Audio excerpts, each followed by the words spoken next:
Hi, everybody. Welcome to the Brenda Smith Talk Show. Today, what an exciting day it's going to be. I'll be having this wonderful guest in the studio today. His name is Stephen Wilson. He's the executive director for the Pro USA team. I love this guy, and I can't wait for him to come on. You know, he's all about seeing kids on a positive note, building their self-esteem, for them to have that education background, going to college, loving themselves, high self-esteem. I can't wait, kids. I hope you guys sit and watch the show. The Brenda Smith Talk Show is going to be so interesting today. It's all about the children. It's all about how you guys can get help in the community. So sit back, enjoy it. This is, my friends call me LB Oprah, Brenda Smith, Miss Phyllis. I just want to say thank you all and sit back and enjoy it. My family, I said thank you to the DJs for playing all my songs. Thanks if you bought my album. Thank you, Papa God. Hi everybody, welcome to the Brenda Smith Talk Show. Today is such a wonderful day. I'm so happy today. I have such a wonderful guest in my midst today. His name is Stephen Wilson. I want to say welcome on the Brenda Smith Show. How you doing today, sir? Thank you so much for inviting me here today. Okay. Actually gracious to be here. Thank you. Thank you so much. I'm doing well. Yeah, well, thanks for coming with this bad Minnesota weather. You were able to make it through. Thank you. How did you make it driving here? Well, the winter comes once a year, and we expect that it will come. Okay. So we sort of brace ourselves up. Okay. Yeah, so I mean, it was a nice ride, not as bad as yesterday. Yes, thank you. Well, I invited you on the Brenda Smith Talk Show today to just know a little bit about your personal story. And I know you're the executive director for the Pro USA. And I just want you to, before we get to that, I love for my guests to tell the audience, like, who you are, what you're about, where you came from, coming from Africa. Just give a little story about that. Thank you so much. Thank you so much. Thank you. I, like many Liberians, got a long story. Yes. A story that began many years ago. We're being born from parents who did not have it all, Yes. but who devoted their time and energy to raising kids who will become community servants, Oh, wow. who will serve their people in a way that people are grateful for. I'm happy for my life. I'm happy that God has guided me in many ways. Yes. But I'll begin from a point of my life where certain decisions became very crucial. Wow. By 1989, I had graduated from the University of Liberia Okay. with the intention of going into foreign service.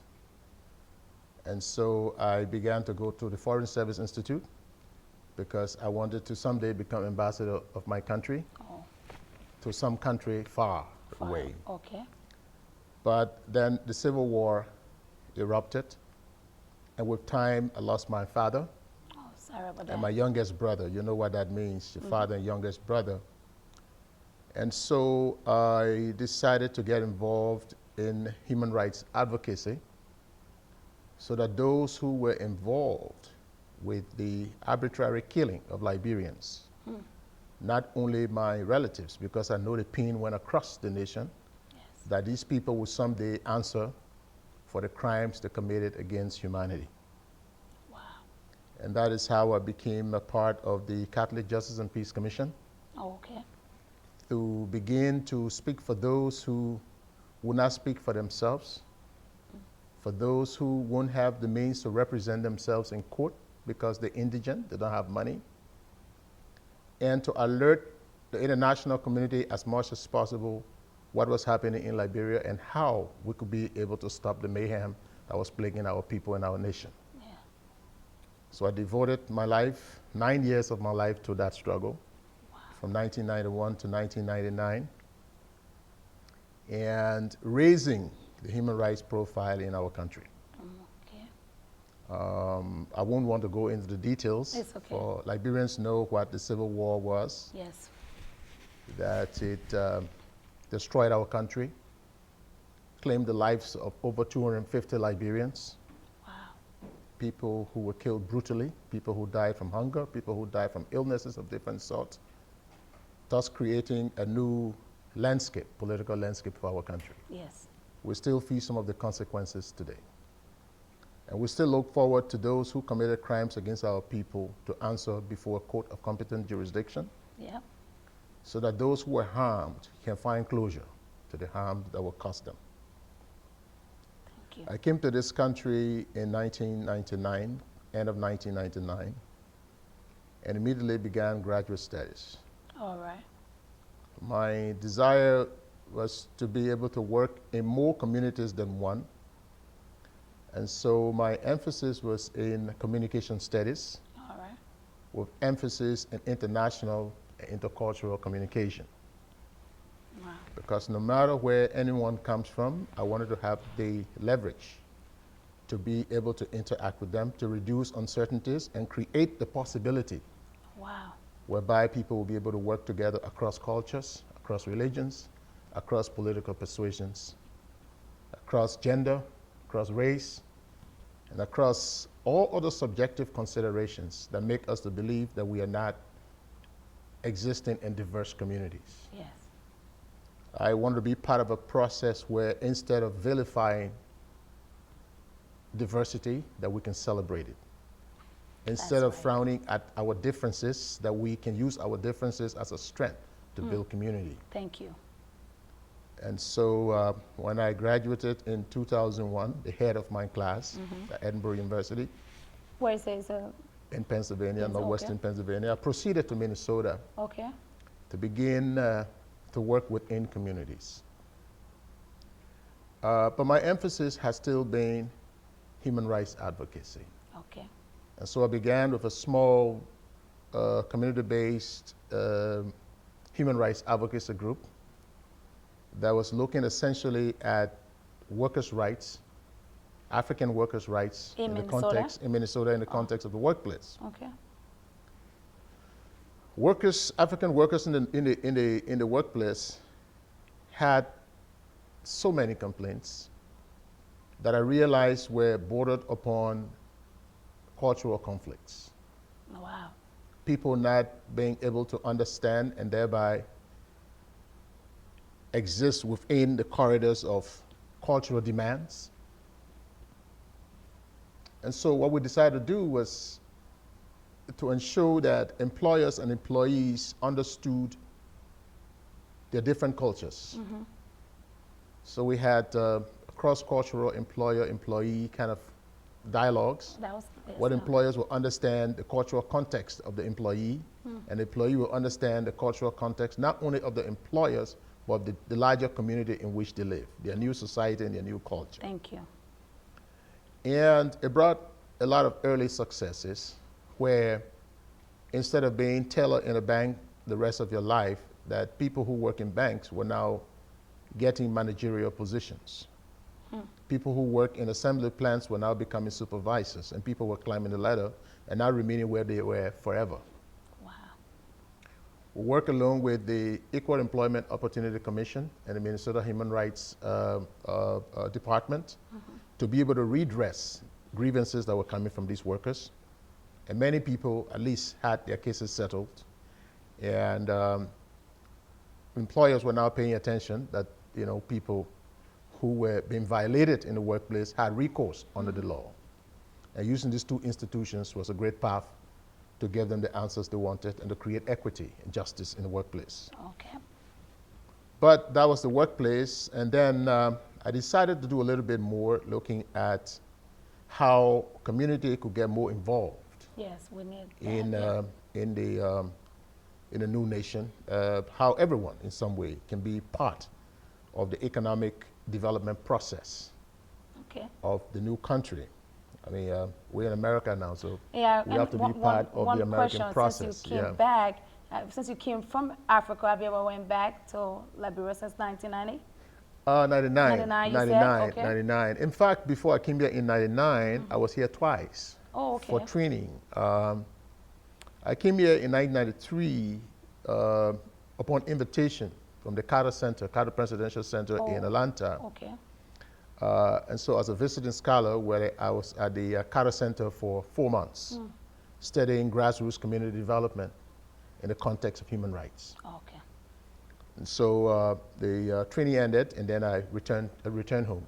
Okay, so you never served into any office in Liberia, right? No, I've never served in government. Okay. I only served in human rights, and that is a core of who I am right now. Okay. So I returned home to build human rights and peace building structures within communities, using the Catholic system as the base. And then I returned in 1998 to study international human rights theory at Columbia University in New York. Oh, wow. And that was to go back and start to teach human rights at various levels in our country, to raise consciousness and to give human rights a higher profile, Thank you. both at home and abroad.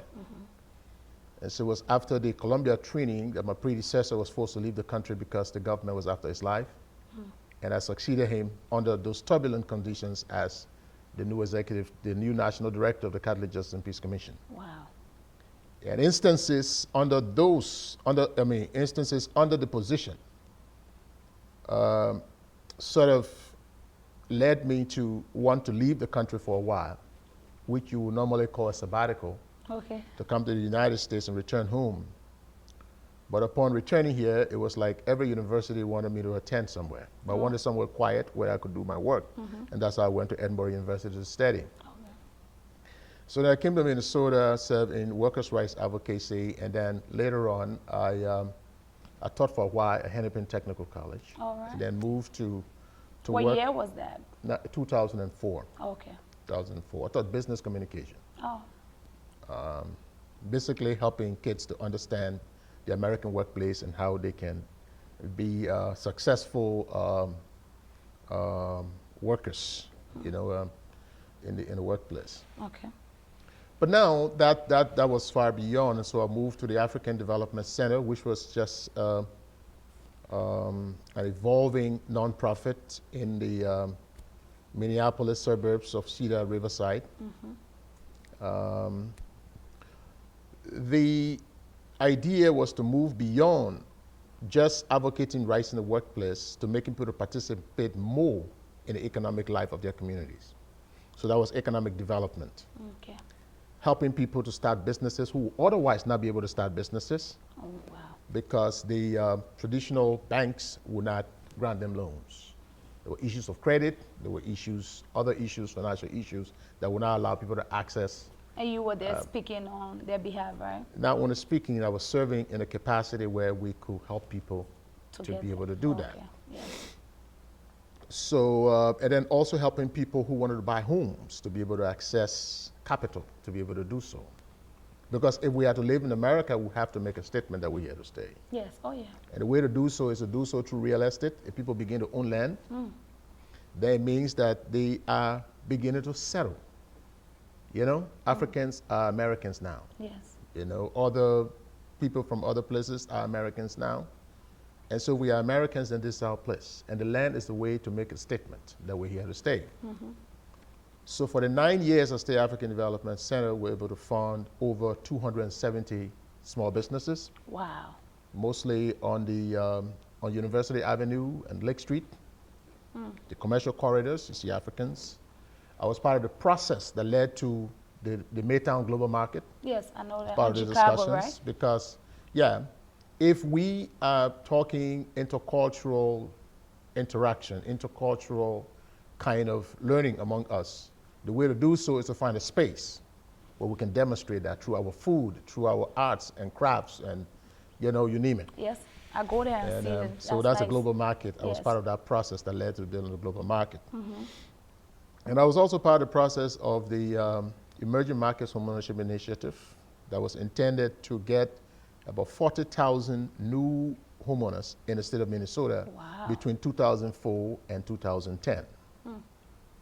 Because in those years, I taught homebuyer education, I taught financial education, leading people to homes and leading people to businesses, and to leading people to more or less be able to navigate.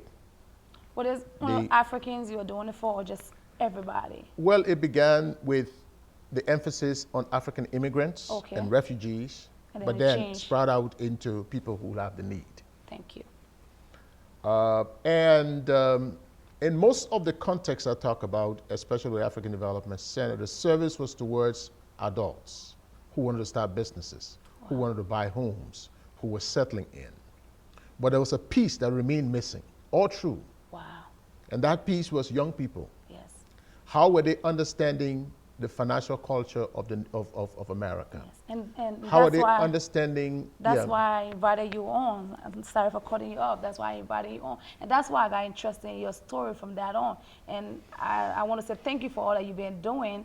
But when it came to that with the young people story, and that's why I want you to just emphasize on more, and because that's what my show is all about, you know, for young people to have a voice. And I would like for you to, we came here today, audience, for us to talk about the Pro USA. Definitely. And then I want to know what was the impact that made you to change your focus and start focusing on the young people. So I just want to let the audience know that's the main reason why you're here today. You know, I just don't want to forget that I was a young guy too. Yes. I was a student, I was a toddler, and many things. And I know there are challenges that community has upon young people. One of the challenges is that young people must be able to lead. Yes. Young people must be able to make wise decisions. Young people must be intelligent, they must be respectful, they must be everything that makes them wholesome, functioning individuals. But little do we do to make them to earn those skills and those capacities that make them the leaders of tomorrow. Thank you. I believe that you cannot challenge somebody to be something that you didn't prepare him to be. Thank you. And so if we want the great leaders for tomorrow, then we must be intentional about starting the process Today. by which they can be those leaders tomorrow. Yes. And that is the basic reason why I came to Pro USA. Yeah. To be able to lead that level of consciousness and make young people to participate in the civic, political, economic, cultural, and other aspects of life in their community. Great. And the momentum is rising. A lot of people are getting involved with the process. Parents are getting involved. Schools are getting involved. Community organizations are getting involved. Civic leaders, our political leaders are getting involved. Great. At different levels, people are getting involved. And young people themselves are excited to be part of programs and projects that make them more relevant.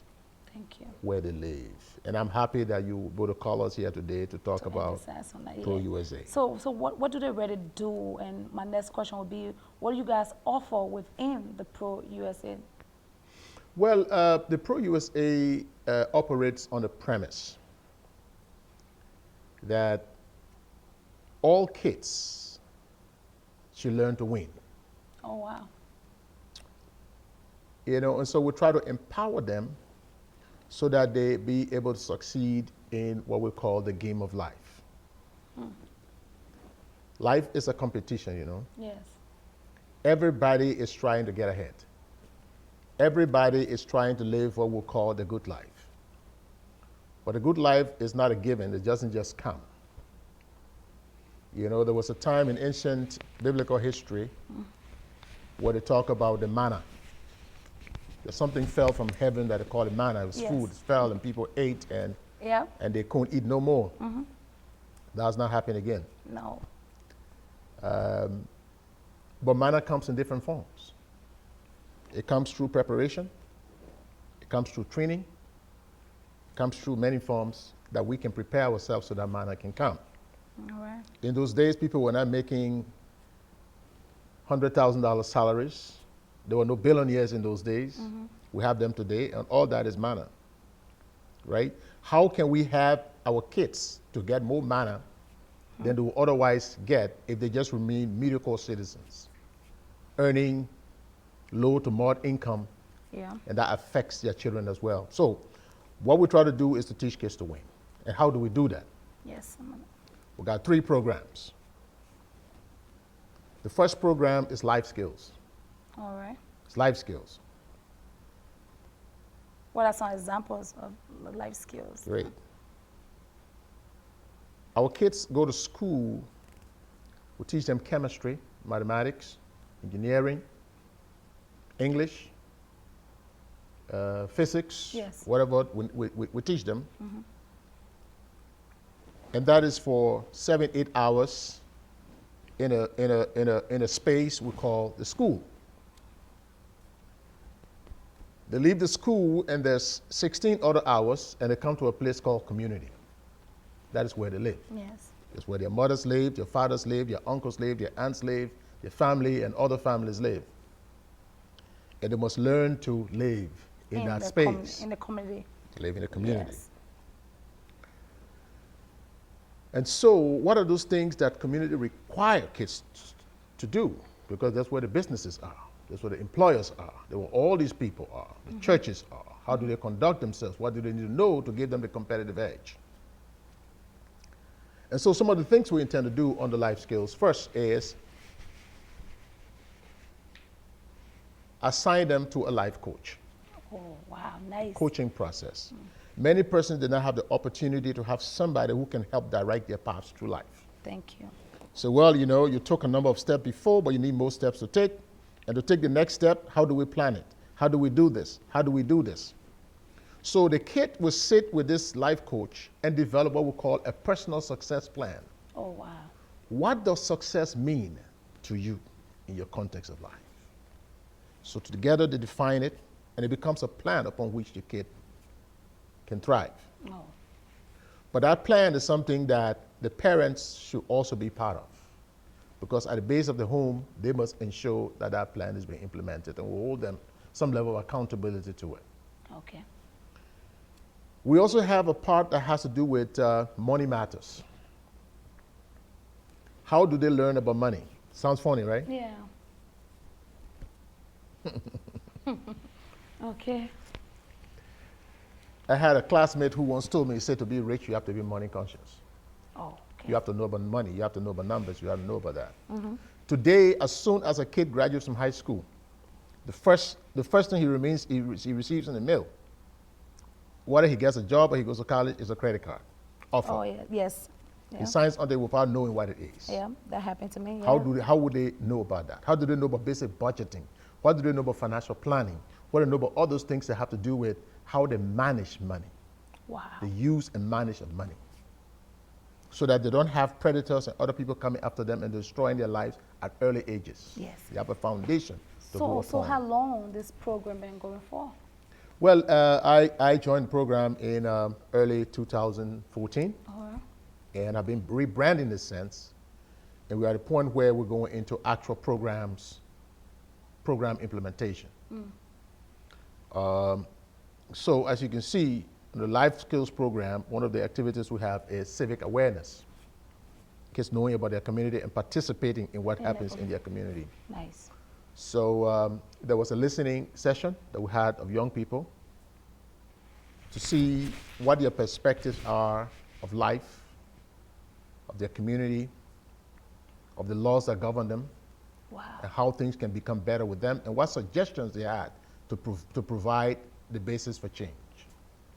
And based upon that, they decided that they wanted to start to meet their civic leaders and ask them some questions Great. as to, oh, we live in a city and you make policies, you make rules that we're never part of. Everything that is decided about us is done Want before we our get to know voice, it. yeah. You tell us, but we need a voice. We need it. Yeah. What's on your agenda for us? Wow. How did you evolve those policies without us? How can we be a part? Because we want to sit where you sit tomorrow. We sit there, we want to be prepared. Wow. Can you help prepare us, fund us, do those things that make us to get there? I like that. So the civic, you know, the whole question of volunteering, doing a number of things in your community, that's part of the Life Skills program. Job readiness is part of it. If we want to give kids job tomorrow, just to know what it means, the process of interviewing, writing that resume, writing that cover letter, there's all the things that have to do with getting ready for a job are under the Life Skills program. Okay. What is Preparing the young people for requirement tomorrow. to come in the program? Like, parents watching right now and they want to sign their kids up, what do they need to do? Definitely, just bring your child to the office, Okay. and there will be someone who will meet you, and there will be a life coach who will be ready to seek the commitment of the parent and the child to see whether they can participate in the programs. That's all you need. But the we don't commitment. discriminate on which child comes to the program. Anybody. As long as they're within the ages of 15 and 19, Oh, okay. they can come to the program. They can be a boy, they can be a girl, they can be handicapped, they can be anything. They come through the program. You just need a They'll be 50. commitment from the parents and the child. Definitely. To make them to stay in. Definitely. Because nice. we have to, because it's years of working with these kids to prepare them for the world ahead of them. Yes. Competition that they have to face. The second program is academics. Of course, we need that. Every child who goes to the program should be college bound, period. And I read something about the scholarship. Definitely. I like Have that. to be college bound. That is why under that program, we do the homework help. Oh, Here is the thing. There's complaint around that black kids feel white kids pass in school. They do Yes. better in school. Black That's kids another don't do topic, yeah. Hispanic kids don't do better, and blah, blah, blah, blah, blah. I understand all of that. And all of that boils down to one thing people call race. But I'd like for us to look far beyond the issues of race and see where we have personal responsibilities. as a parents, right? As parents, Our as community. guardians, our community as a whole, Yes. do we have a responsibility to our children in a way that they can fulfill their life's goals beyond the school? Wow. That's a cool Put it question. this way, you got all the professors from Harvard and Yale and Cornell and brought them to Park Center High School where they are the teachers now. Fire all the teachers. So we can have our teachers there now. They teach the kids go home, the parents are not there. The parents are going to work because they got 2, 3 jobs, nothing's happening. Yes. What happens? You think the kids are going to pass? Not at They're all. going to fail. So that's why we're trying to provide context where kids who have those kind of situations can have a place where somebody will be to help them with the lessons. So right after school, they go to the center. Definitely, yeah. Oh, wow, nice. So my parents did that for me. That's why I'm where I am. My father ensured that there was a tutor at home once I came from school to teach me, to go over the lessons a of lot of that people day. don't have that. you know? Definitely. So if I was making A's and succeeding the way I succeeded, it's because they prepared me that way. I want you. other kids to have that chance. Okay. To have that chance to have somebody. So what we're trying to do is get to the schools so that each school can provide us a space. Because the space we have, our learning center, is much the size of this studio and it can take all the kids. Oh, wow. So we can have a space at every school where kids can congregate who are living in that neighborhood to have tutors come over to help them with their lessons before they go back to school the next day.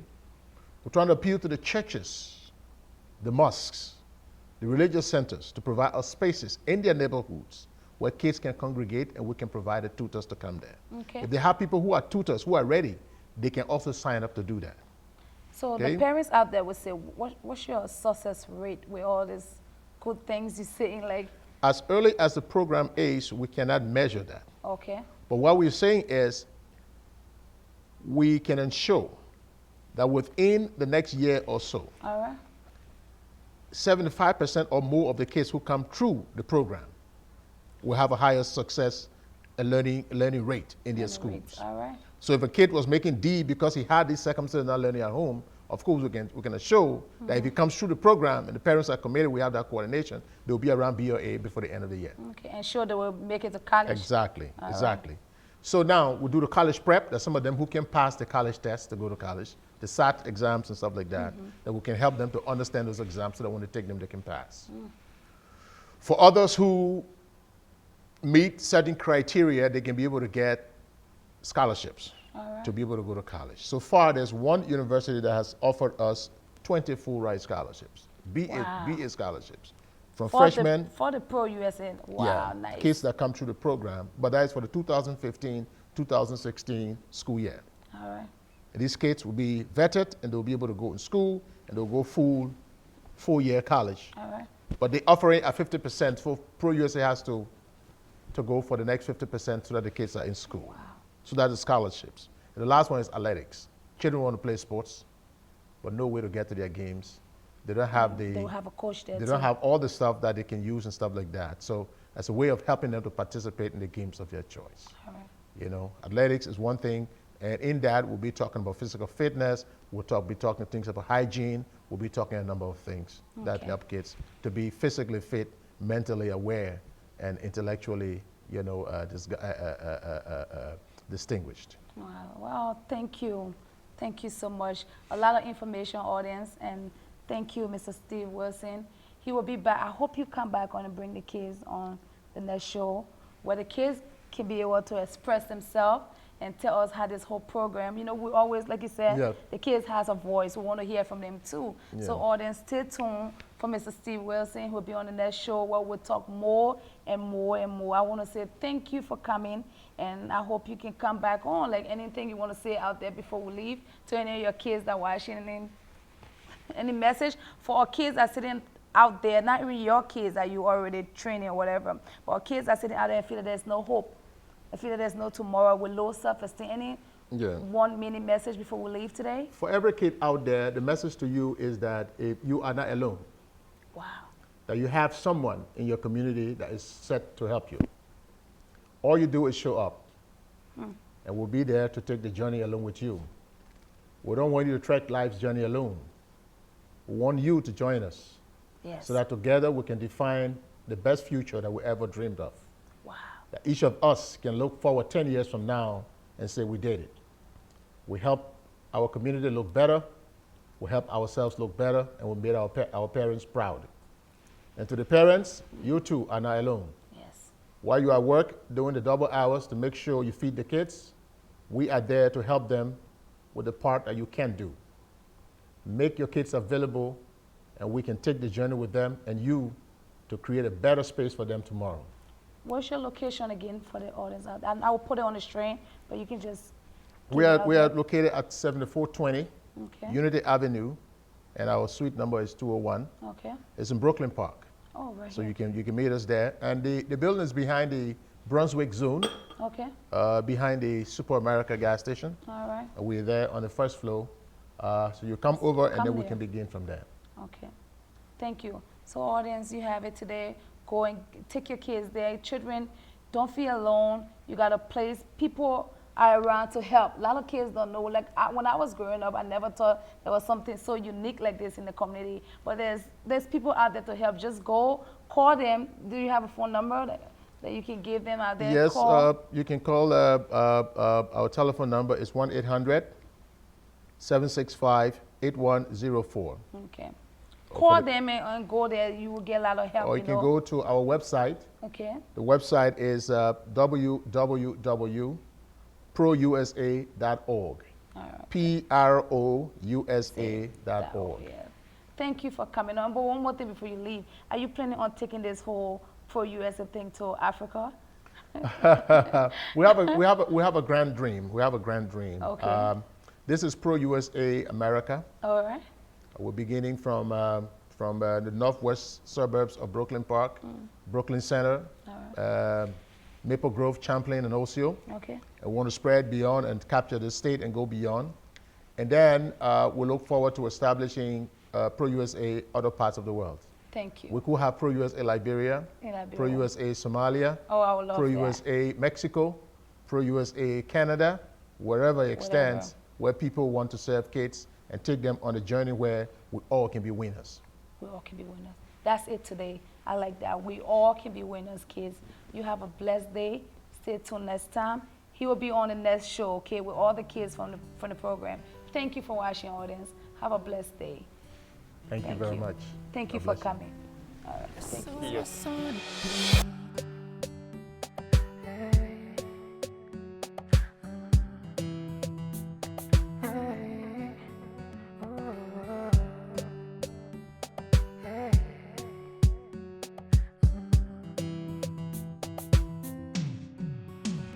I remember it was like yesterday. I got a phone call. My mom passed away, but still I'm standing right here with my pen in my hand. I said, Mama, I'm gonna make you proud. No matter what it takes, no matter how it turns, I'ma make it through the storm and weather. I wanna say thank you for the loving, thank you for the help, thank you to my fans, thank you to my family. I said thank you to the DJs